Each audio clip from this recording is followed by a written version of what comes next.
Pieces into peace is not simple. It's not simple in writing, and it is not simple in life. And so let's talk about that. As my novel begins from the very first page, we realize that my main character, 12-year-old Sophie Kai Bender, is not at peace. Sophie's dealing with the loss of a sibling, for which she blames herself, something fairly common with young people who have experienced a loss. And her parents are overprotective, and she herself is afraid to take chances. Add to this, she has a highly developed ability to empathize with animals, which you might think is kind of cool, right?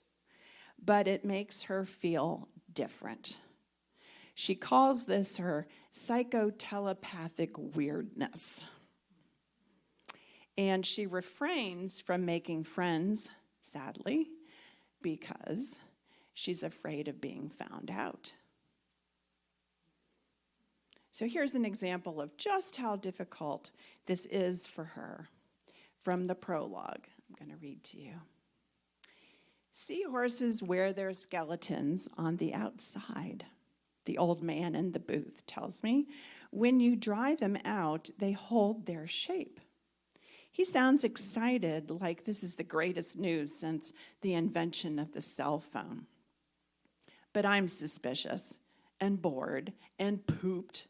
I mean, my parents and I have been trying to have fun and be a family in Sarasota, Florida for the entire week. It's exhausting.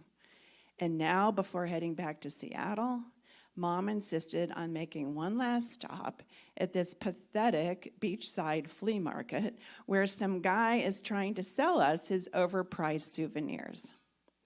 What a way to make a living, Mom says to Dad under her breath, dragging him off to the next booth. Come on, Sophie, let's go.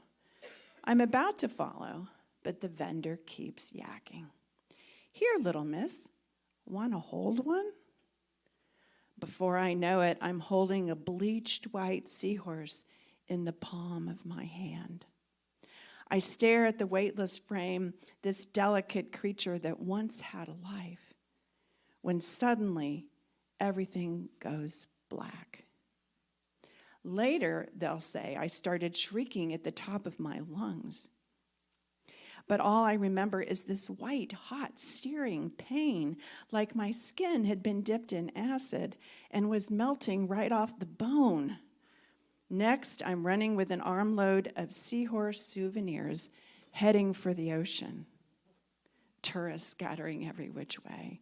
When Mom and Dad finally catch up with me, I'm belly deep in ocean water, as tiny ghost white skeletons in the shape of S's float in and out with the waves.